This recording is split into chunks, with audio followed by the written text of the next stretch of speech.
प्रिय छात्र छात्रों, आज पढ़ेंगे हम कक्षा 12 के अंतरा भाग 2 गद्य खंड। रामचंद्र शुक्ल का है प्रेमधन की छाया की स्मृति के बारे में हम पढ़ेंगे।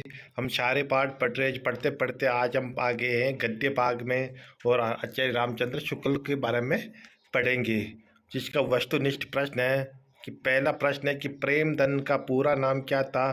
तो ऑप्शन नंबर एरेट बद्रीनारायण चौधरी था। प्रश्न नंबर 2, खंबा टेकी खड़ी जैसे नारी मुगला लाने की ये पंक्ति किसने किसके बारे में की। तो इसका ऑप्शन नंबर ब कि वामनाचार्य गिरी ने चौधरी साहब के बारे में कही। प्रश्न नंबर 3 रहेगा कि आचार्य रामचंद्र शुक्ल के पिताजी किस प्रेस की किताबें लेखक से छिपा कर रखते थे। तो ऑप्शन नंबर दे भारत जीवन प्रेस। ऑप्शन नंबर दे प्रश्न नंबर 4, प्रेम घन की स्मृति छाया पाठ में मिर्जापुर शब्द का क्या अर्थ लिया गया। तो ऑप्शन नंबर 6 लक्ष्मीपुर बताया गया। प्रश्न नंबर 5 है समवयस्क हिंदी प्रेमियों के कौन से लेखक सम्मिलित नहीं थे। Option number 6 Badrinarayan Chaudhary Premghan. बद्रीनारायण चौधरी प्रेमगन के व्यक्तित्व की विशेषता नहीं है। तो ऑप्शन नंबर बे वे अपने समय संपूर्ण कार्य स्वयं करते थे, ये उनकी विशेषता नहीं थी। प्रश्न नंबर 7 यानी 7, अरे जब फूट आई जाए तब ये चलत आहवत कथन से चौधरी साहब की किस मनोवृत्ति का आभास होता। तो ऑप्शन नंबर 6 वे रईसी प्रकृति के थे। प्रश्न नंबर 8 है मिर्जापुर में भारतेंदु हरिश्चंद्र के परम मित्र कौन थे। तो ऑप्शन नंबर एरेट चौधरी प्रेमनारायण बद्रीनारायण प्रेमगन थे। अब आता है कि लघुत्रात्मक प्रश्न लगभग 40 शब्दों में आज का आपको इसका उत्तर देना। निसंदेह शब्द को लेकर लेखक ने किस प्रसंग का जिक्र किया।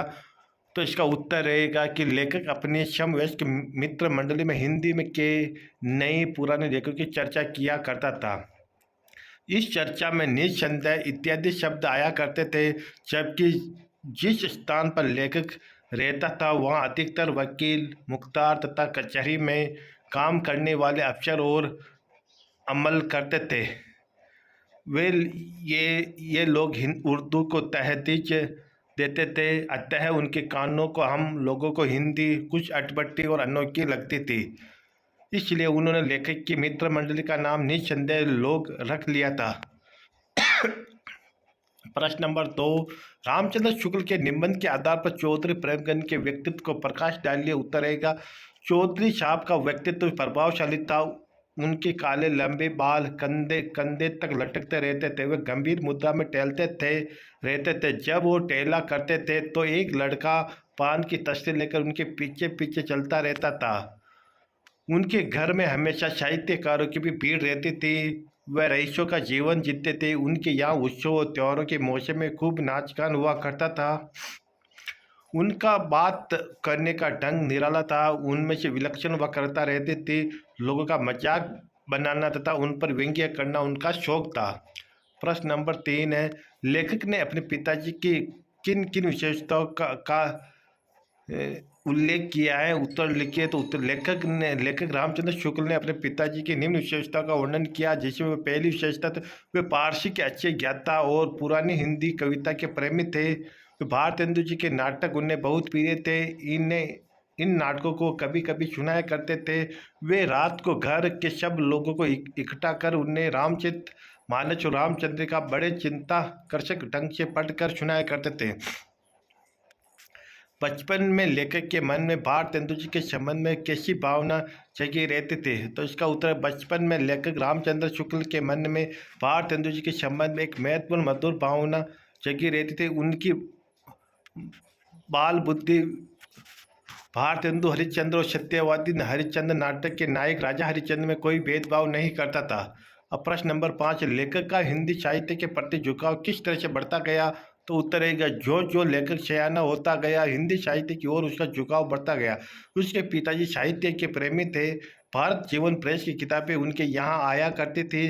साथ ही मिर्जापुर में केदारनाथ पाठक ने एक पुस्तकालय खोला था, जहाँ से किताबें लाकर रामचंद्र शुक्ल पढ़ते थे। अपने समवयस्क मित्रों काशी प्रसाद जायसवाल, भगवान दास जी, आलना पंडित बद्रीनाथ घोड़ और पंडित उमाशंकर द्विवेदी के साथ वे हिंदी के नए पुराने लेखकों की चर्चा करते थे। परिणामतः हिंदी साहित्य की ओर उनका झुकाव बढ़ता गया। अक्षय प्रसंग व्याख्या कीजिए कि वे लोग को प्राय बनाया करते थे, इससे उनसे मिलने वाले लोग भी उन्हें बनाने की फिक्र में रहा करते थे। मिर्जापुर में पुरानी परिपाटी के एक बहुत ही प्रतिभाशाली कवि रहते थे जिनका नाम था वामनाचार्य गिरी। एक दिन वे सड़क पर चौधरी साहब के ऊपर एक कविता जोड़ते चले जा रहे थे। अंतिम चरण रह गया कि चौधरी साहब अपने बरामदे में कंधों पर बाल छिटकाए खंबे के सहारे खड़े दिखाई पड़े। चट कवित पूरा हो गया और वामन जी ने नीचे से वह कवित ललकार अंतिम अंश था, खंबा टेकी खड़ी जैसी नारी मुगलाए की तो इसका उत्तर रहेगा संदर्भ। प्रस्तुत गंधारा पाठ्यपुस्तक अंतरा भाग 2 में संकलित प्रेमगन की छाया समृद्धि पाठ जो कि रामचंद्र शुक्ल द्वारा रचित संशोधनात्मक निबंध से उद्धृत है। प्रस्तुत इस गद्यांश में लेखक ने प्रेमगन की व्यक्तित्व के विषय में बताया गया। अब व्याख्या रहेगी। लेखक ने प्रेमधन की विषय में बताया कि वे लोगों से हास परिहास किया करते थे। अक्सर लोग उनसे मिलने वाले भी उनका मजाक बनाने की इसलिए ताक में रहते थे। मिर्जापुर में एक पुरानी परिपाटी के प्रतिभाशाली कवि रहते थे। एक दिन वे प्रेमगन के ऊपर कविता बनाते हुए चले जा रहे थे। कविता का आखिरी चरण बनना रह गया था, तभी उन्हें बरामदे में चौधरी साहब खड़े दिखाई दिए थे जिन्होंने कंधे पर बाल फैलाए हुए थे। वो खड़े हुए थे और वह एक हाथ में खंभे का सहारा जैसे कोई मुगल स्त्री खड़ी हो। इस तरह उन्होंने प्रेमगन पर व्यंग्य कविता रचकर उनका मजाक बनाया करते थे। भाषा प्रवाहपूर्ण खड़ी बोली हिंदी थी। शैली वर्णनात्मक तत्सम शब्दों का चयन था। अब प्रश्न नंबर 2, आचार्य रामचंद्र शुक्ल का साहित्यिक परिचय लिखिए। आचार्य रामचंद्र शुक्ल के आलोचक, निबंधकार, साहित्य चिंतक और इतिहासकार लेखक के रूप में जाने जाते हैं। उन्होंने अपने मौलिक लेखन, संवाद, अनुवादों से हिंदी साहित्य में पर्याप्त वृद्धि की। भाषा आचार्य शुक्ल ने संस्कृत तत्सम शब्दावली युक्त मुहावरेदार परिष्कृत खड़ी बोली हिंदी का प्रयोग किया गया है। आवश्यकता अनुसार वे अपनी भाषा में अंग्रेजी और हिंदी फारसी के प्रचलित शब्दों का प्रयोग भी करते थे। और शैली शुक्ल जी की गद्य शैली विवेचनात्मक, जिसमें विचार प्रधानता, सूक्ष्म तर्क, योजना, सादृश्य, व्यंग्य, विनोद का भी योगदान है।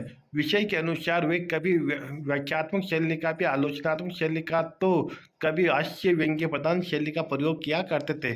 उनकी प्रमुख रचनाएं चिंतामणि, रस मीमांसा, निबंध, हिंदी साहित्य का इतिहास, तुलसीदास, सूरदास, त्रिवेणी, समालोचनात्मक, जायसी, ग्रंथावली, भरमर गीत, हिंदी शब्द सागर, काशी नागरी प्रचारणी पत्रिका, आनंद एवं कादम्बरी पत्रिका संपादक, 11 वर्ष का समय, कहानी लिखी, अभिमन्यु, बुद्ध चरित काव्य ग्रंथ है।